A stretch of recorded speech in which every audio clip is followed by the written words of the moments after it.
Hi students, जैसा कि आप देख रहे हैं ये Indian express one of the leading newspapers और ये न्यूज़ है थर्सडे नवंबर 30 यानी आज की। और वो क्या बोल रही है, may be allowed to opt up to 6 papers instead of 10।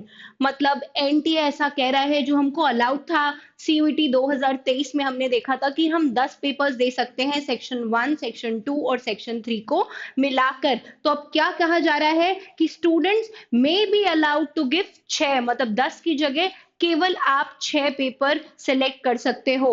ये देखो, no formal conclusion has been made, one says UGC sources. मतलब यूनिवर्सिटी ग्रांट्स कमीशन कह रहा है कोई फॉर्मल अनाउंसमेंट नहीं हुआ है, बट ये हो सकता है कि 10 में से 6 सब्जेक्ट्स ही आपको चूज करें। इससे फायदा क्या होगा? It will allow the scheduling of examinations in a shorter window. अभी जो डिक्लेयर किया गया है कि 15 मई से 31 मई के बीच में सीयूटी 2024 के पेपर होंगे, हो सकता है कि कम समय में करा दिया जाए। और ऐसा कब होगा? जब हम 10 की जगह केवल 6 सब्जेक्ट्स को ऑप्ट करेंगे। अभी आगे न्यूज में देखिए आप और क्या क्या लिखा हुआ है। Students may now write up to only 6 subjects out of maximum 10।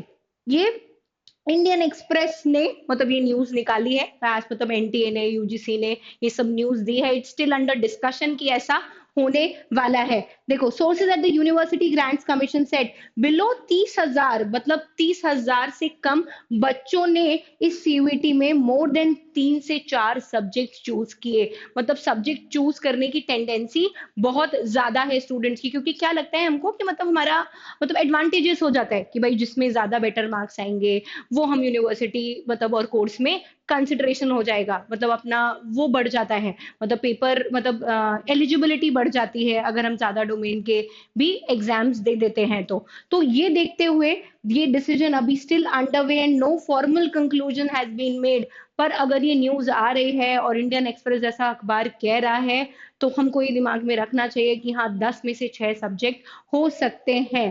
क्या लिखा हुआ है? अर्लियर स्टूडेंट्स को take up to 10 subjects from section 1। Section 1 हमारा लैंग्वेज सेक्शन होता है, जिसमें 1A में हम 13 लैंग्वेजेस सेलेक्ट कर सकते हैं। देखो दिया हुआ है 13 में से एक लैंग्वेज सेलेक्ट कर सकते हो। 1B में मोस्टली फॉरेन लैंग्वेजेस होती हैं। सेक्शन 2 हमारा डोमेन का सेक्शन होता है एंड सेक्शन 3 हमारा जनरल टेस्ट होता है, जिसमें से हम 10 सब्जेक्ट सेलेक्ट कर सकते थे, जो कि अब हमको 6 करने पड़ेंगे।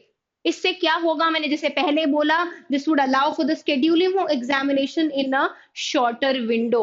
अगर एग्जाम जल्दी हो जाएंगे तो रिजल्ट भी जल्दी आ जाएगा। देखो लिखा है early declaration of results before June 2024। ये ऐसा सोर्सेस कह रहे हैं। इसको ऐसा करने से इस चीज में फायदा होगा।